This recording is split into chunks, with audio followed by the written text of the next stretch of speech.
You need to be able to roll with the punches and shift gears in a hurry. The acknowledged master of that art in the Australian outback is the red kangaroo, the largest marsupial in the world.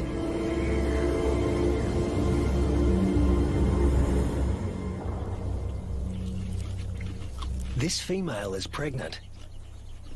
Red kangaroo females are almost always pregnant. They've evolved to adapt their reproductive systems to the unpredictable whims of the environment.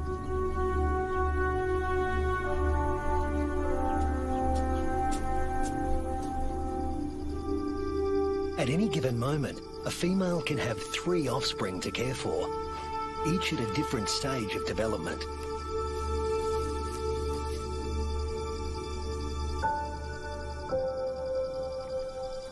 This is number 1, the peanut. After 33 days developing in the womb, the newborn emerges as a blind, hairless, pink creature, roughly the size of a peanut. We call him Rusty. There's virtually no sign of the powerful hind legs we all associate with the kangaroo. He uses his arms to make the grueling trek up the belly to his mother's nipple, guided solely by instinct and smell.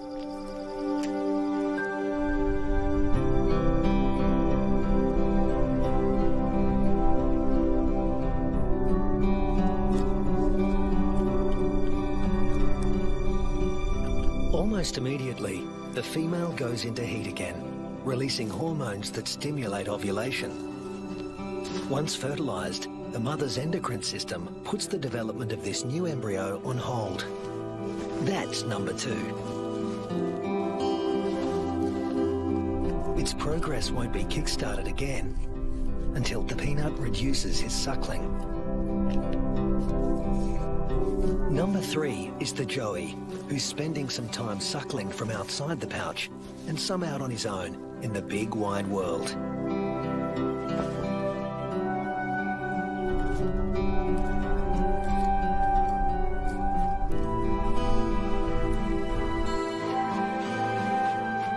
The female is a living assembly line of young at various stages of development.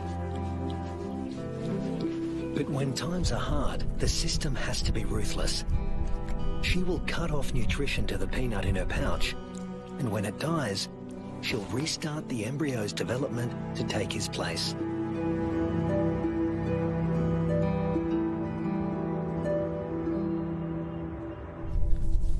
Rusty's developing nicely.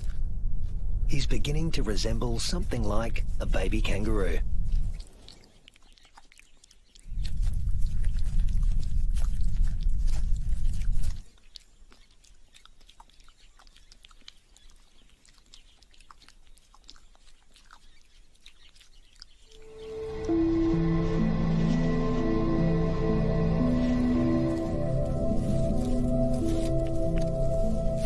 Now 3 months old, he can hear all the sounds of the world he'll soon be inhabiting.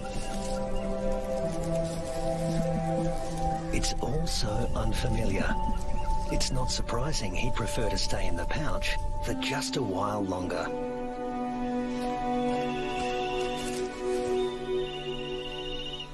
There's plenty of...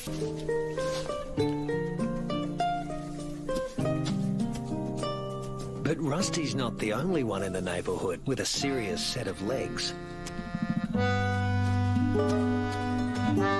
An emu, the biggest native bird in Australia, announces his arrival.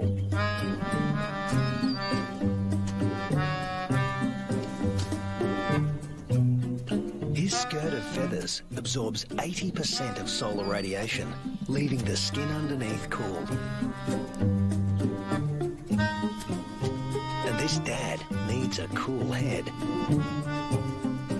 In the emu world, dads take on all parental responsibility.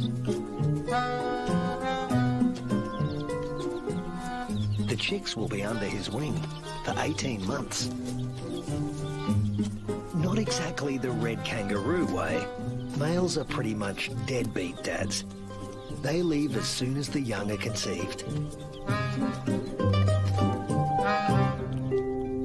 Rusty also still relies on his mother for food and protection, so he tends to stay close. But apparently he's also got an independent streak. Maybe there's even more fun out there.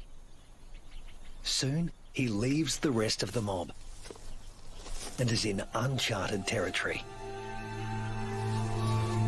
Not a good place for a baby kangaroo to be.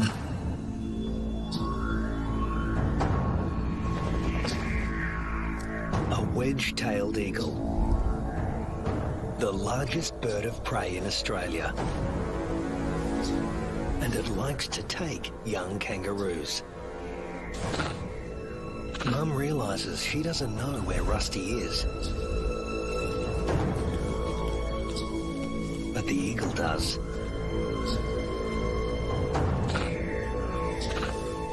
Rusty's big ears and instincts tell him something's not right, but he's too young and inexperienced to know what it is.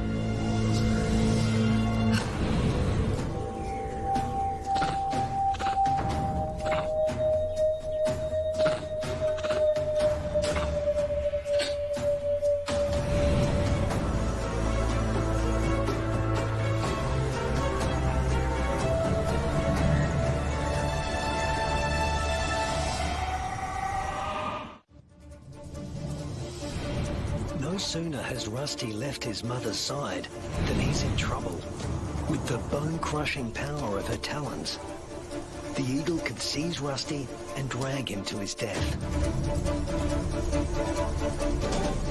But suddenly, there's a flurry of panicked activity nearby. A rabbit is running for its life.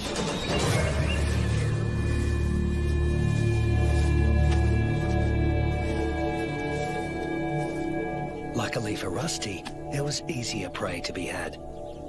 This time,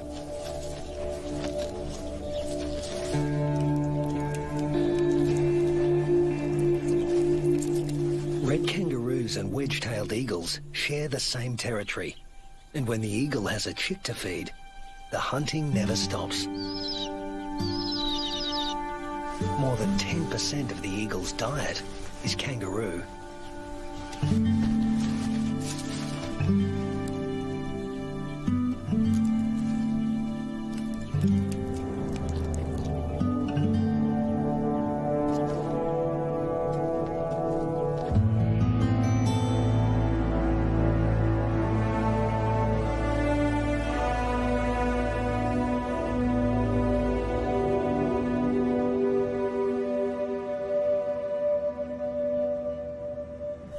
Rusty is now 8 months old and a full-fledged joey, a juvenile that spends all his time outside the pouch.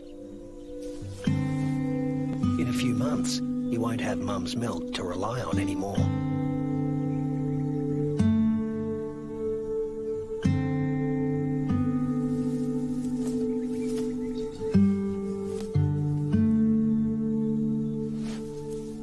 His mother will start tapering off his milk supply because there's another bun in the oven and it needs the nutrition.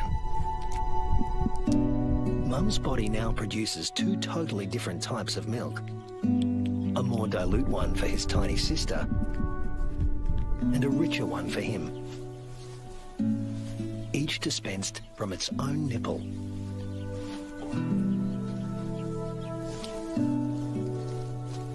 But males like Rusty are about 10% larger at weaning than the average female, and are heavy drinkers.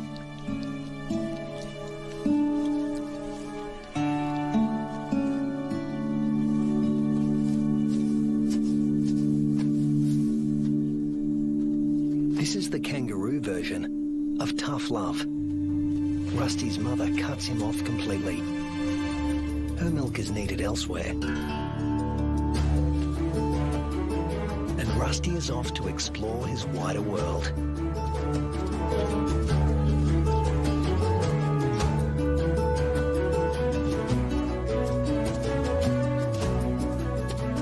Before long, he happens happens on another group of kangaroos. These are grey kangaroos, smaller than reds and more suited to areas where the climate is relatively predictable. They don't conserve water as well as reds and prefer the shade of the wooded areas on the desert's edge. Rusty is apparently a new experience for them as well. It's like a get-together with distant relatives you've heard of but never met. Slightly awkward.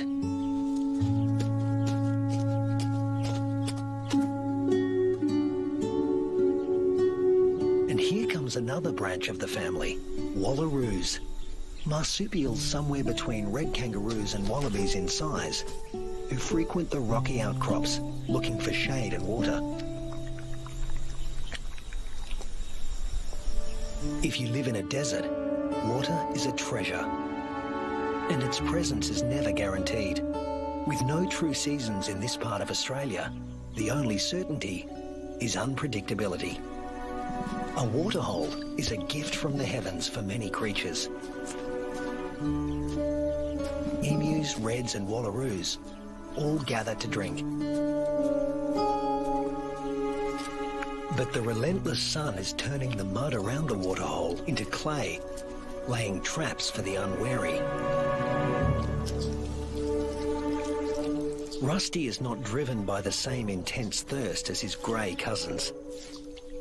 Reds have a kind of super kidney, which concentrates their urine, so they hold on to more water. While the greys have to drink more regularly. Their thirst sometimes drives them to unwise decisions.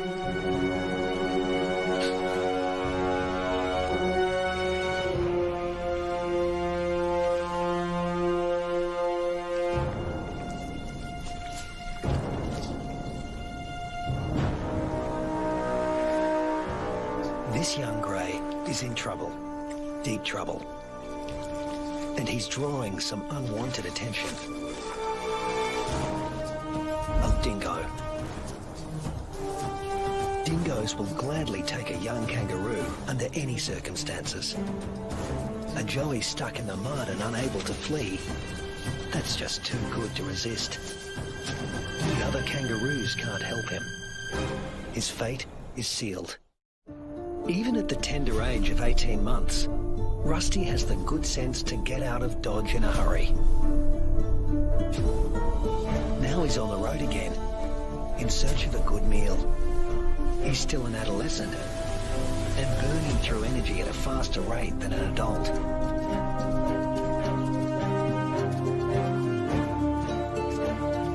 Kangaroo mobs can number in the hundreds, but this one is relatively small.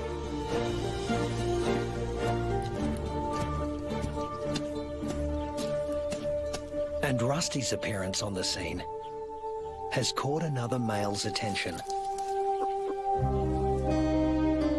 They're around the same size and the same age, perfect sparring buddies. Game on. But this isn't a life or death battle.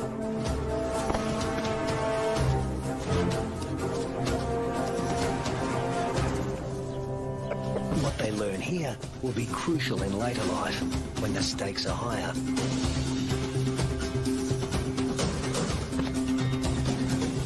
Long arms for wrestling win fights, and females want winners.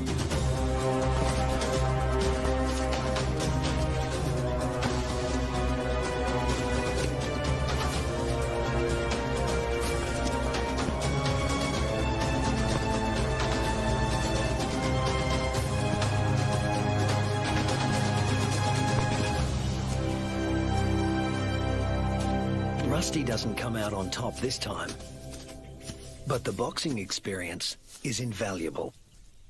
At this age, the learning curve for a kangaroo is steep and full of surprises.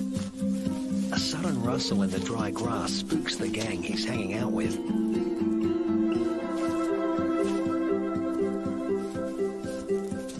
But Rusty's the curious type. A shingleback lizard. Heavily armoured and with a thick tail that looks a lot like its head. Thus its other name, the two-headed skink. Rusty wants to know what he's supposed to do with this. Make friends? Try to box with it? Eat it? The lizard doesn't seem suitable for any of these activities. And Rusty eventually gives up on the relationship.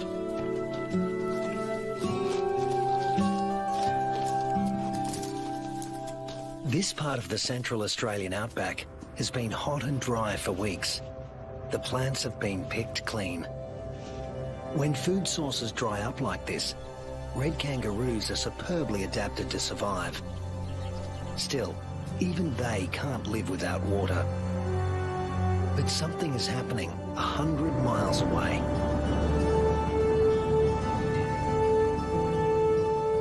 Where the sky has opened up and torrential rains are soaking the parched earth.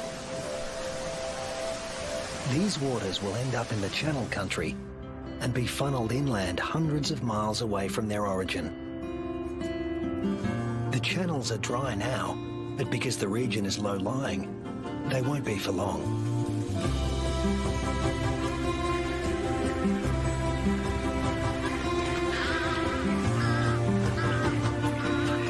And what was once an arid wasteland begins to revive.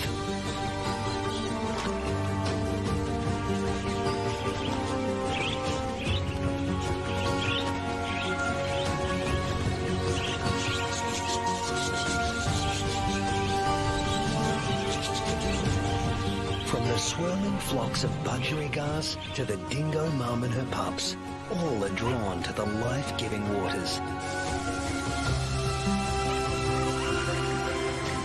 The young eagle flexes its new feathers. And a young kangaroo celebrates in her own playful way.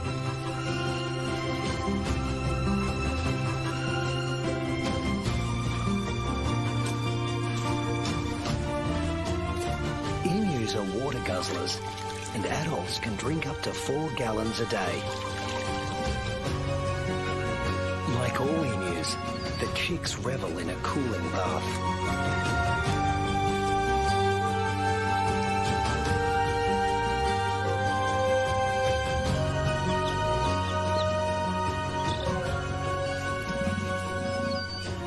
There are some 500,000 emus roaming around the outback, browsing on fruits and seeds.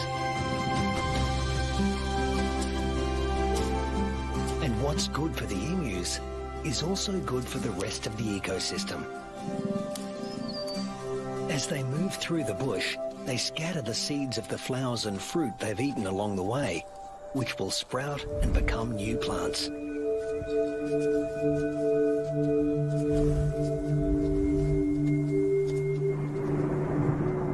The weeks turn into months. Rusty.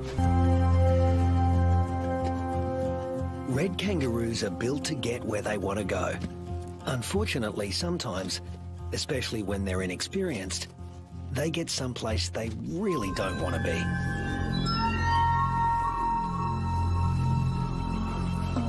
The inland taipan is the most toxic snake on Earth. There's enough venom in one bite to kill 100 full-grown men.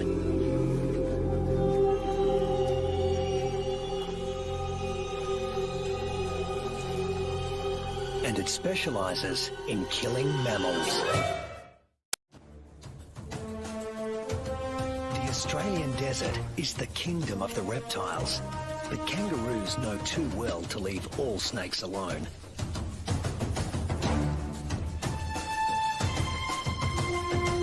Brown snakes kill more humans than any other snakes in Australia.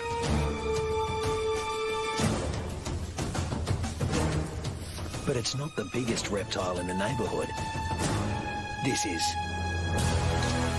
The parenti, reaching 8 feet long, venomous and fast on its feet. A large parenti will eat a small kangaroo. But today, it's got its eye on an eastern brown snake.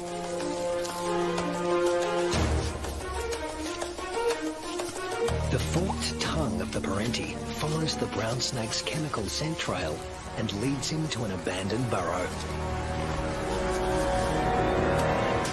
A burrow with only one entrance.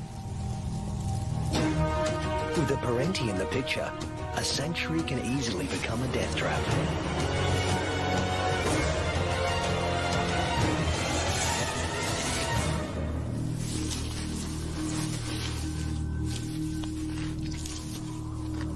The body of one fearsome reptile disappears into the body of another.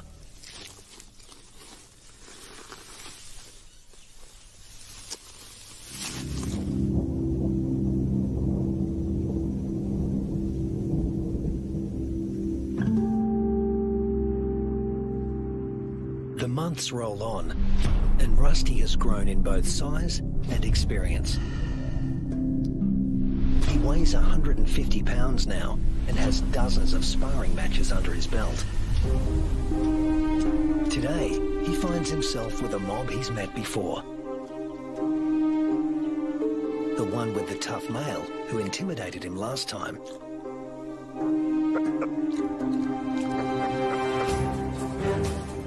But that was 5 years ago, and Rusty's not running away this time. Each tries to attack his rival's head. Each instinctively keeps his own head back out of range.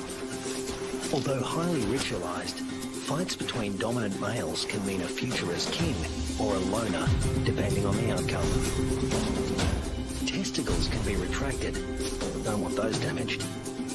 Rusty, with the darker fur, is putting up a good fight, but the alpha male is more experienced. The females don't care who wins, just so long as he's got good genes. But Rusty is younger than his opponent and in top fighting form.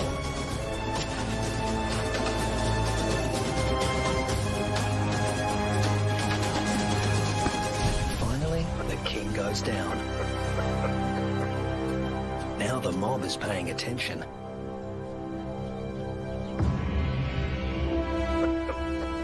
Rusty's the top male now, and to the victor go the spoils.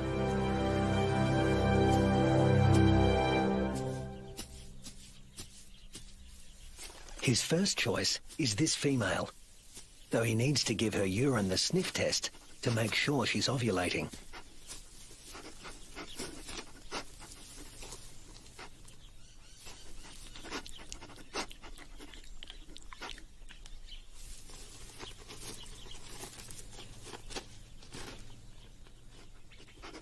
She's ready. But Rusty has only a brief window of opportunity.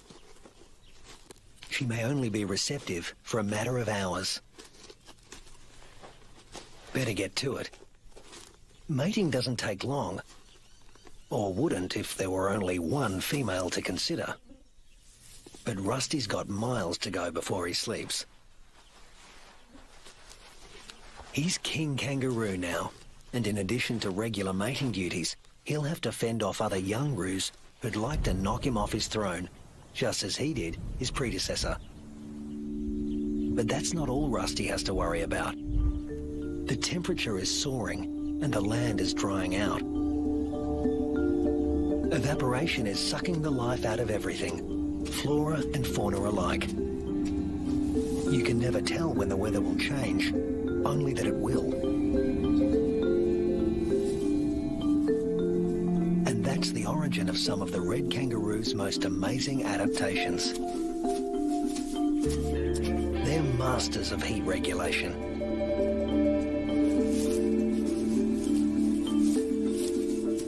The fur on their backs reflects about 30% of incoming heat and keeps their skin cool, the blue parts of this thermal footage. Spreading saliva over their forearms cools the blood, which has been brought close to the skin surface via a dense cobweb of capillaries.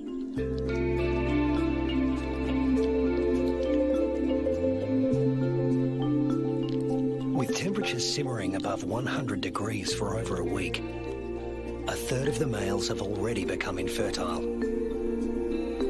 If these temperatures were to continue for 3 more months, the number would more than double.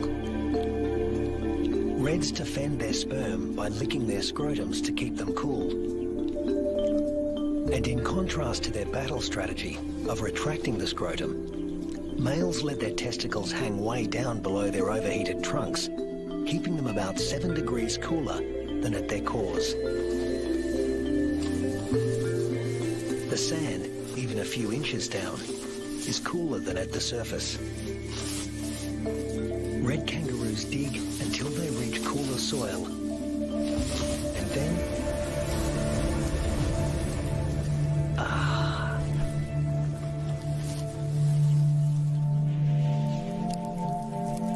It hasn't rained in months now. The dry, dead grass offers Rusty no nourishment. But then... Unfortunately, these are dry electrical storms. No rain will come from them. But something else will. Something worse than hunger.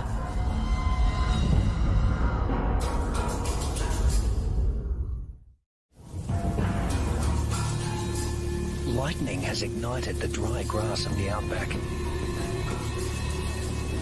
The kangaroos can easily outrun a grass fire. Almost 10% of arid Australia can burn like this in a single year. In a matter of hours, the fire consumes what little forage there is. Rusty has to move on. But there's really nowhere to go. Not this time. Parts of desert Australia are in the grip of a once-in-a-century drought, while heat waves smash temperature records.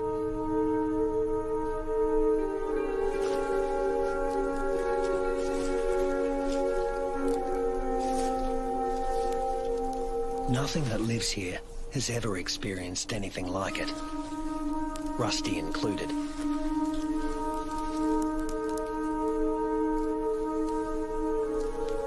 Some are suffering from severe malnutrition and dehydration. But if anyone can survive this, it's a red kangaroo. Human bodies are about 60% water. Rusty's is over 70%. Even in a heat wave like this, he can survive levels of dehydration that would kill most humans.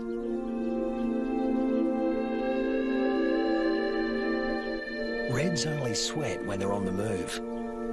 At rest, they pant, which uses less water than sweating. Raising their breathing rate to over 200 breaths a minute reduces their deep body temperature and cools their brains. And of course, they cover their limbs in cooling saliva. But there's a price to pay. Licking uses up precious water. If the drought continues much longer, this form of cooling will be too costly. The kangaroos stay under whatever shade they can find. When times get this tough, females switch off their milk supply. Maternal instinct is strong, self-preservation is stronger. Unweaned offspring outside the pouch are the first to die, and the young in the pouches are next.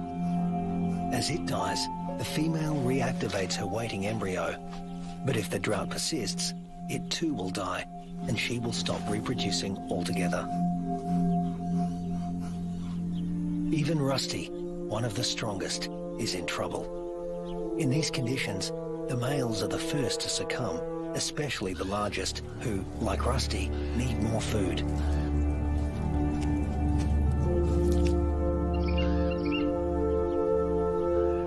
The demise of the red kangaroos is the wedge-tailed eagle's bounty.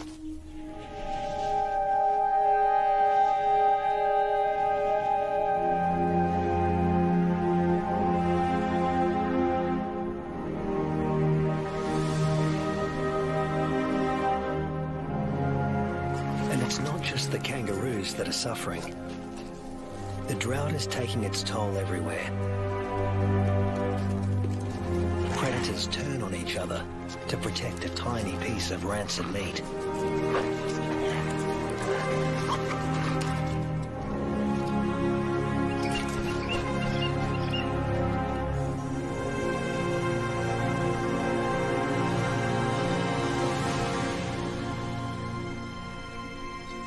This is the last remaining waterhole.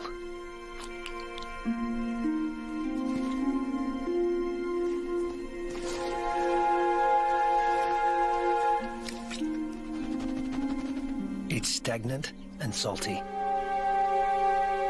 Ordinarily, the animals would never drink this water.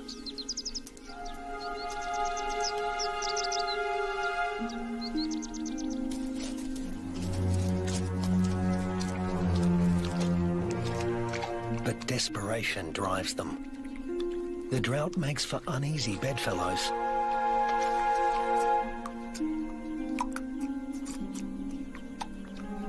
This is a sign of things to come. Heat waves in Australia are becoming hotter and more frequent.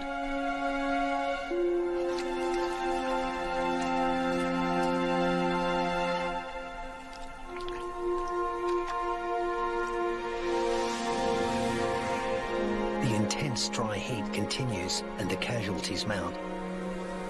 Among them are many of Rusty's offspring. In some parts of these desolate lands, drought can kill 8 out of every 10 kangaroos.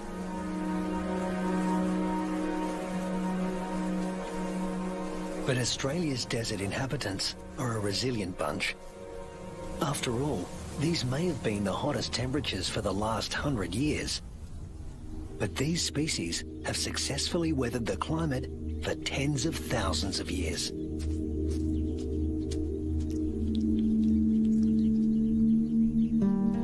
Rusty is still here, conserving his energy and biding his time.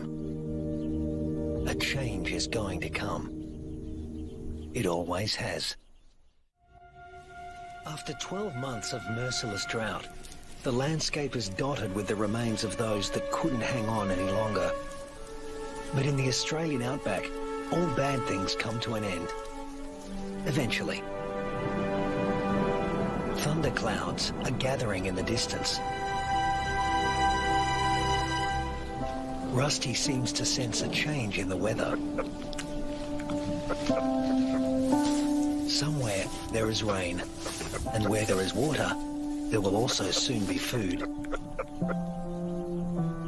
He just has to get there.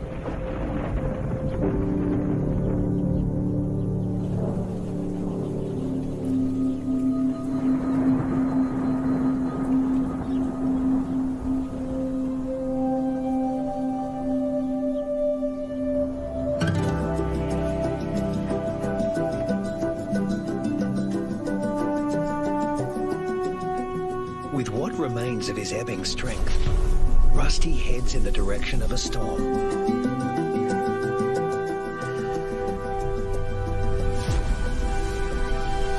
As do the other red kangaroos that have made it this far.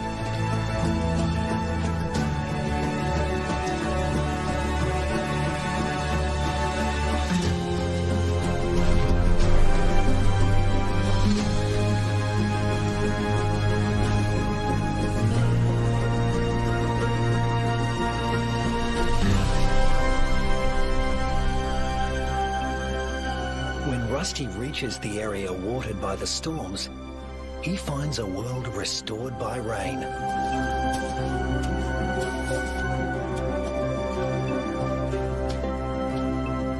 Plenty to eat, plenty to drink. You can almost see the relief and joy in their hopping.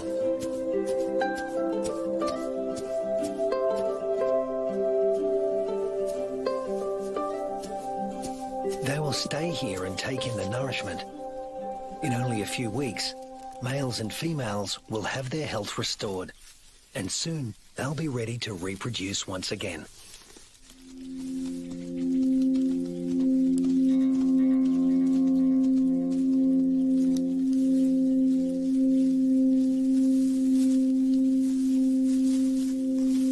But before that can happen, they have to make it through this. A pack of hungry dingoes.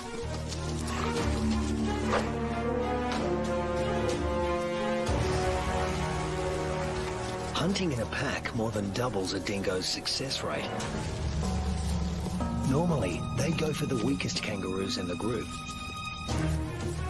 But a pack of this size can take down something bigger.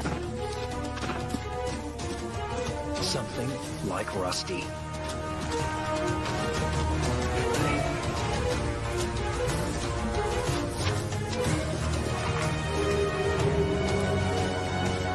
Luckily, his strength is completely restored, and he can travel at full tilt. Rusty doesn't accelerate by bounding faster, but by bounding further. He lengthens his leaps, at times covering 25 feet in a single bound. Once he gets past 10 miles an hour, Rusty rockets along with little extra effort, while the dingo's forelegs need to move ever faster. Now hitting 25 miles an hour, Rusty's only using about half of the energy the dogs are putting in. They have no chance of catching him.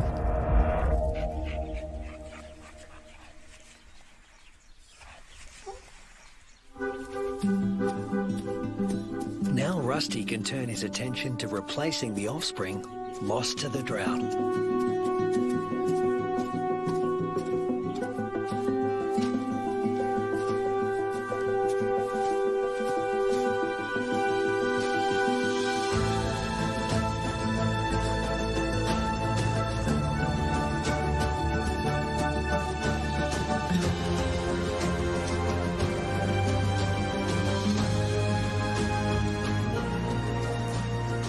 At 200 pounds, powerful, and in the prime of life, there's no question that he's the dominant male of this gang.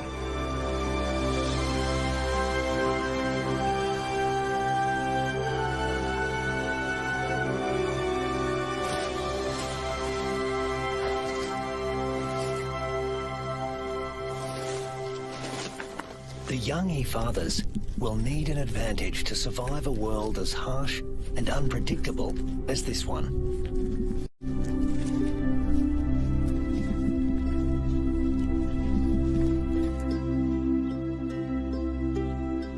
What greater advantage could there be than to begin life as the progeny of the undisputed king of the red kangaroo mob?